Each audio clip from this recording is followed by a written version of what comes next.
Hi, welcome to my frame, Rain Frame.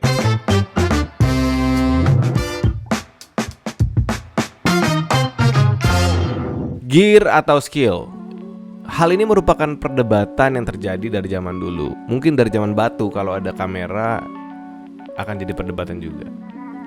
Tim gear merasa gear paling penting dan tim skill merasa skill paling penting.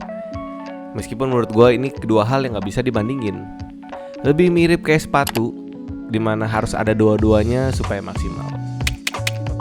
Jadi kenapa gue bahas ini? Sebenarnya karena ada pertanyaan di Instagram tentang jadi mendingan mana, gear atau skill. Oke, gue akan coba bahas pelan-pelan supaya paling gak kalian mendapatkan perspektif tertentu dan mungkin perspektif baru tentang gear atau skill ini. Let's discuss about it. Pertama, skill. Di YouTube channel Parker Walbeck, dia pernah membuat suatu challenge ya, antara satu shooter yang udah lama terus sama ada satu shooter baru magang.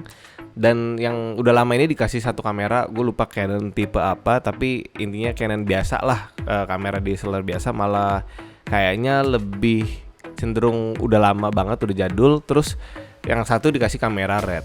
Nah, mereka di challenge untuk membuat satu video komersial tentang sepatu, dan guess what?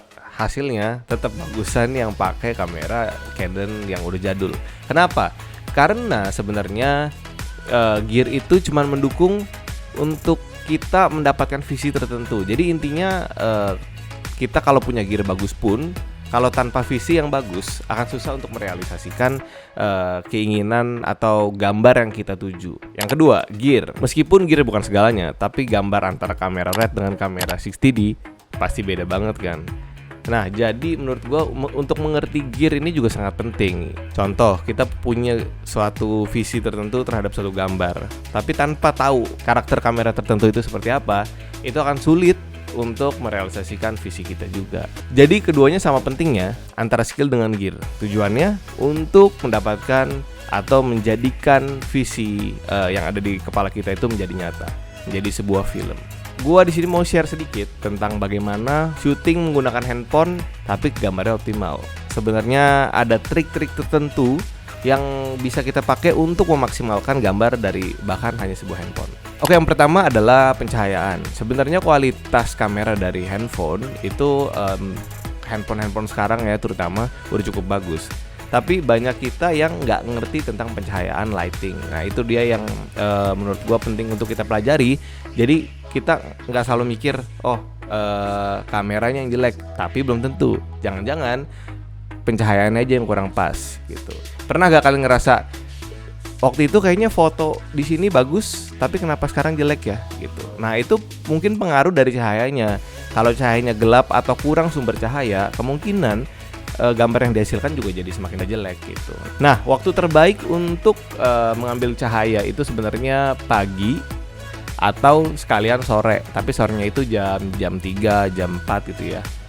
Hindari pengambilan gambar di jam 12 karena itu cahaya benar-benar dari atas, sehingga akan membuat shadow di sekitar di bawah hidung lah, di bawah hidung di sekitar sini akan jelek gitu shadownya. Hindari pengambilan gambar pada jam 6 sore, jam 7 malam karena cahaya udah mulai redup, atau subuh-subuh sebelum cahaya mulai naik ya, karena di saat-saat seperti itu intensitas cahaya itu kurang banyak, jadi kemungkinan besar akan mempengaruhi kualitas gambar. Oke, yang kedua, audio. Nah, ini sangat penting. Sebenarnya ada beberapa solusi. Bisa pakai handphone temen atau handphone anggota keluarga yang lain, karena kan handphone kita pakai buat syuting.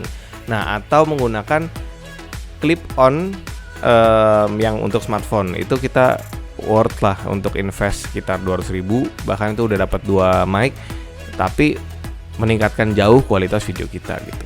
Karena audio sangat berpengaruh penting. Ini gue ulang lagi ya dari video gue sebelumnya kemarin. Yang ketiga, komposisi.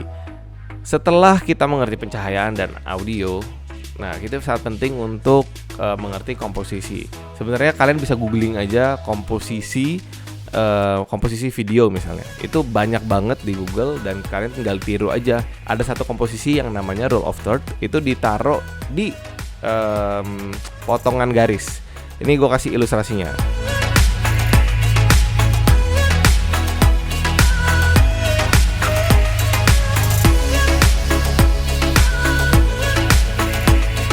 kurang lebih seperti itu. Jadi objeknya ditaruh di potongan garis, mau di kiri atau di kanan, jadi nggak tepat di tengah.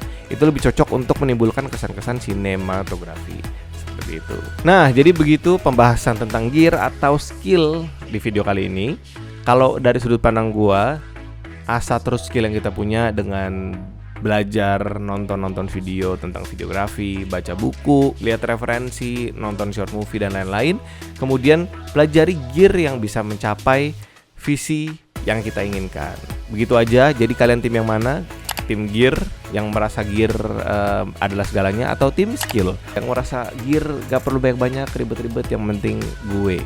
Nah, terserah ya, kalian yang mana, komen di bawah, atau punya pandangan lain tentang gear atau skill, langsung aja komen di bawah. So, tunggu terus video berikutnya karena gue akan bahas banyak tentang videografi dan konten-konten lainnya yang pasti nggak kalah seru. Dan terakhir, thank you for watching, stay in frame.